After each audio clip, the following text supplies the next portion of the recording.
किसान जो है 5-6 रुपए किलो प्याज बिकता है सीजन में, जो कि उसकी लागत मूल है। तो फिर किसान बोता ही नहीं है कि हमारा घाटा होता है इसमें। कि एमएसपी गारंटी निश्चित की जाए कि जो भी फसल तैयार करे 6 महीने 7 महीने में तैयार करता है, उसको जो है उसका वाजिब मूल्य मिले। यही मजबूरी आ जाती है जब बिकता नहीं है, जब होता, अब जब नहीं है किसान के पास में महंगा हो जाता है। जो एसी में बैठ के फैसले होते हैं वो किसान के हक में नहीं होते हैं। प्याज को लेकर पूरे देश में हाहाकार मचा हुआ है। एक बार फिर प्याज ने अपना रौद्र रूप दिखाया है और लोगों के आंसू निकलना शुरू हो गए हैं। लखनऊ में आज प्याज 80 रुपए के भाव में बिक रही है।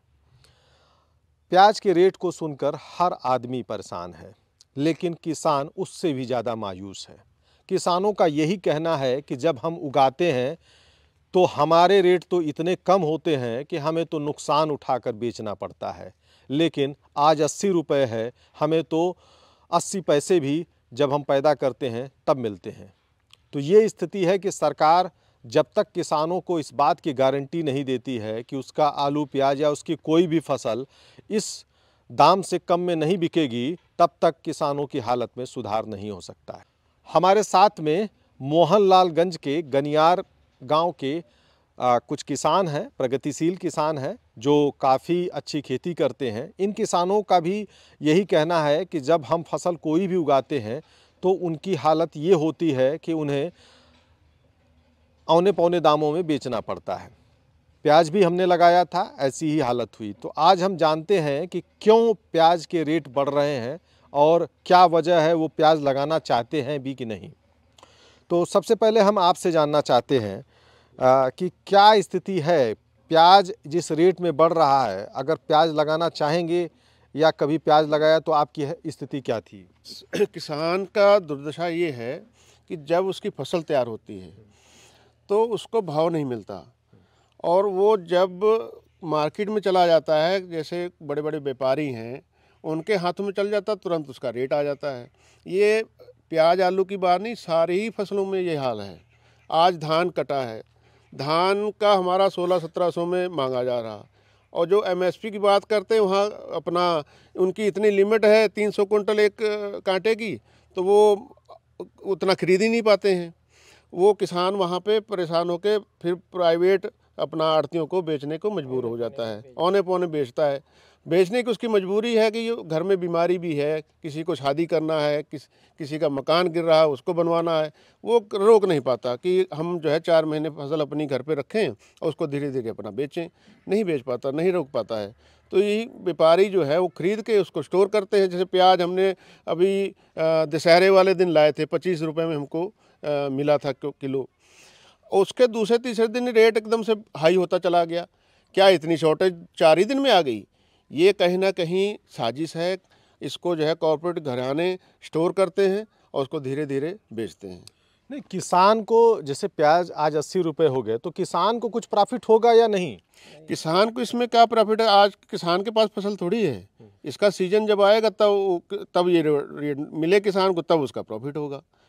तो जब उसका किसान फसल आएगी तब मिट्टी भाव हो जाएगा। अभी आप ही एक बता रहे थे 50 पैसे में प्रति किलो बेचने को मजबूर हो गए किसान, और यहाँ भी यही हाल है। 5-6 रुपये में बेचते हैं, जो कि उसकी लागत मूल्य है। किसान जो है 5-6 रुपये किलो प्याज बिकता है सीजन में, जो कि उसकी लागत मूल्य है। तो फिर किसान बोता ही नहीं है कि हमारा घाटा होता है इसमें। हम आपके चैनल के माध्यम से किसान की आवाज़ सरकार तक ये पहुंचाना चाहते हैं कि एमएसपी की गारंटी जो हम लोगों की शुरू से मांग है, और हमारा उसमें हक भी है कि एमएसपी गारंटी निश्चित की जाए कि जो भी फसल तैयार करे 6 महीने 7 महीने में तैयार करता है, उसको जो है उसका वाजिब मूल्य मिले, और ख़रीद के खाने वाला भी जो है उसको भी ज़्यादा पैसा ना चुकाना पड़े। ये बिल्कुल सही बात है कि एमएसपी की गारंटी होना चाहिए। एक फसल का कुछ न कुछ एक निर्धारित रेट होना चाहिए कि जो उस किसान को इस बात की गारंटी देगी कि उसका नुकसान ना हो। अच्छा, ये बताइए कि जिस तरीके से प्याज की स्थिति है, आलू की भी वही स्थिति है। और आलू और प्याज दोनों ही ऐसी फसल है कि किसान पैदा करके ज़्यादा रख नहीं पाता अपने घर पर। तो इस हालत में किसान करे तो करे क्या? अब करेगा आदमी, किसान लगाना छोड़ देता है, इसको नहीं लगाता है। यही मजबूरी आ जाती है जब बिकता नहीं है। जब होता, अब जब नहीं है किसान के पास में महंगा हो जाता है। यही मजबूरियां हैं, किसान पे कम कर देता है। यही सीजन है, अभी रीजन है, अभी महंगा हो गया, बाद में महंगा हो जाता है। आज जैसे 80 रुपये किलो प्याज हो गई, तो उस स्थिति में आप प्याज उगाते भी हैं, तो क्या आपके पास प्याज खरीदना पड़ता है या घर की प्याज खा रहे हैं? नहीं, घर के नहीं, खरीद के खा रहे हैं। आई नहीं, अब ये रुकता कहाँ है, प्याज बेच दिया जाता है, खराब हो जाता है। बोरी तो बोरी लाई जाती है, वही खाई जाती है। तो ये बताइए कि जब सरकार इस तरह की व्यवस्था नहीं कर रही है तो खेती किसानी कब तक ऐसे होती रहेगी? क्या नुकसान में किसान कब तक मरेगा? किसान छोड़ता चला जा रहा है, किसान लगाता ही नहीं है। हमने 2 साल से लगाया ही नहीं प्याज। वही खाने भरे का थोड़ा लगा लेते हैं, वो सीजन भर चलता है, उसके बाद थोड़ा बहुत फल मोल ला के खाया जाता है। यही अच्छा, प्रॉब्लम है। और भी दूसरी फसलें हैं, जैसे आलू का बहुत ज़्यादा उत्पादन हुआ और आलू की स्थिति ये है कि आज मंडियों में आलू 400-500 रुपये क्विंटल है, लेकिन बाजार में अभी भी 20-25 रुपये किलो में बिक रहा है। तो इसमें किसान कहाँ है? देखिए, अपना देश कृषि प्रधान देश है, पर कृषि के ऊपर जो एसी में बैठ के फैसले होते हैं वो किसान के हक में नहीं होते हैं। किसान से उसका लेना चाहिए कि इसमें हमने ये करना है, तो किसान ही बताए कि हाँ इसमें ऐसे ऐसे आप करिए, तो किसान को उसका लाभ मिले, फ़ायदा मिले। तो ये अपना 80% अपनी आबादी जो है कृषि पे निर्धारित है, और अब हम अपने बच्चों को नहीं चाह रहे हैं कि हम अपने बच्चों को कृषि में आगे इन्वॉल्व करें। घाटे का सौदा हो रहा है, तो ये अपना इसको बहुत ही गंभीरता से लेना चाहिए सरकार को कि अगर कृषि किसान छोड़ देगा तो खाएगा कहाँ से आदमी? खाना तो हर आदमी को है।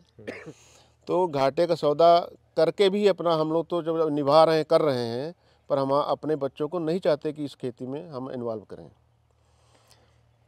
तो ये एक सबसे बड़ा मुद्दा है कि किसान कह रहा है कि आज जो हम जिस हाल में हैं, आज हम उस हाल में हम लगातार हमें घाटे पे घाटा हो रहा है, फिर भी हम खेती किसानी को नहीं छोड़ रहे हैं, क्योंकि हम बहुत पहले से करते आ रहे हैं। हमारे साथ में ये लोग सिख कम्युनिटी के हैं और काफ़ी अच्छे किसान हैं। तो ये स्थिति है कि खेती किसानी करने के बाद भी आज वही स्थिति है, और ये सीधे सीधे इनका यही कहना है कि हम अपनी युवा पीढ़ी, अपने बच्चों को इस फील्ड में नहीं लाएंगे।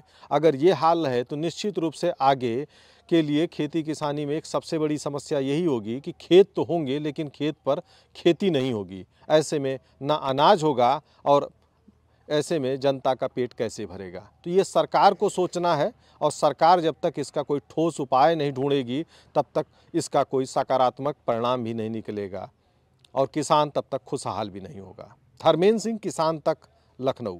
अगर ये वीडियो आपको पसंद आया है तो इसे लाइक ज़रूर करें। अगर चैनल अभी तक सब्सक्राइब नहीं किया है तो कर लें, और नोटिफिकेशन पाने के लिए बेल आइकन भी दबा दें।